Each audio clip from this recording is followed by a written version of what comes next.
Welcome to the Leankor video, giving you an overview of resource utilization. You see I'm in the resource utilization window right now. I got to it from the side nav here under Portfolio Management, Resources. And you'll go to either resource utilization or resource scheduling. Now don't worry, when you go into one of these two, you can always show the other one concurrently by just selecting Show. I'll show you that right now. So under Projects, we can actually do an analysis of the resources that are currently involved in certain departments or functions within your company. This folder structure here mimics the side nav. Let me just show you that right now. So over here, you see the side nav here where you have legal, marketing. Marketing has several other subfolders underneath it. Well, when I go back to this projects tab, you'll notice the same structure here.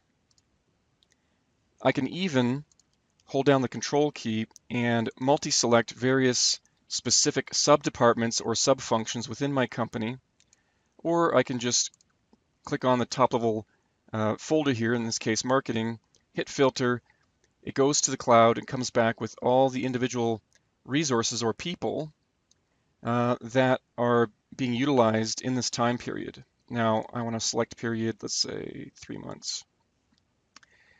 So here I have a 3-month view. When I hover over Emilio's area here, I could see where it's red. He's been over allocated on multiple projects. When I hover, you see the three project activities that are in the Gantt charts that are assigned to Emilio, and those three are what drive that over allocation.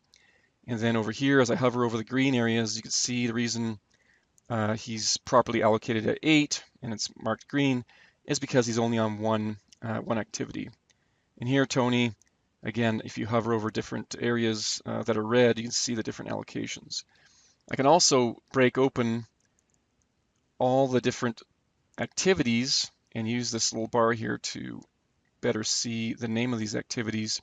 You can see all the different additive activities and the number of hours on each that Tony has that make up these totals up here. So you can see multiple different ways of doing resource analysis. I may even want to look by the role hierarchy defined in the system and only look for customer service and support folks in the global organization. So you don't have to do analysis by function or project. You can do an analysis by the entire department, and you see here's all the people involved in that particular department.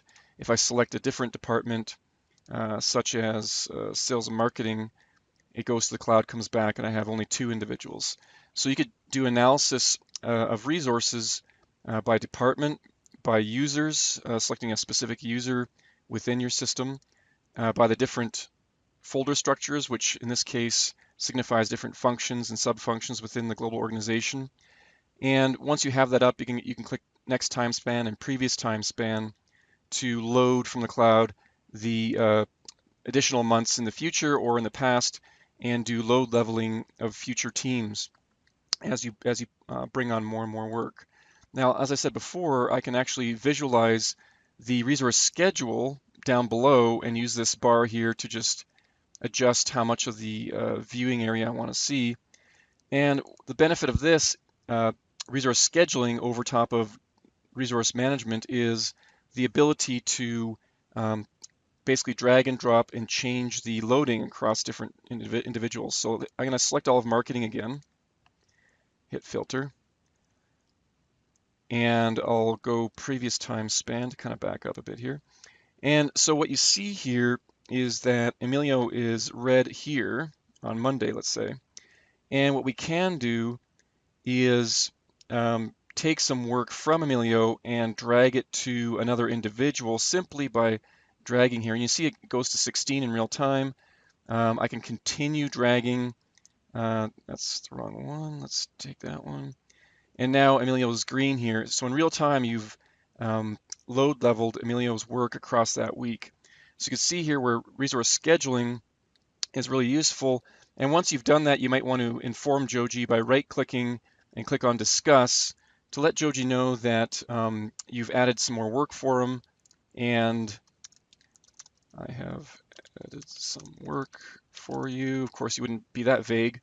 So now you've told him via chatter, and he's gotten that on his mobile phone, so he knows some additional work during that week was added to him to lighten the load on some other folks. So that's the overview of how resource management works.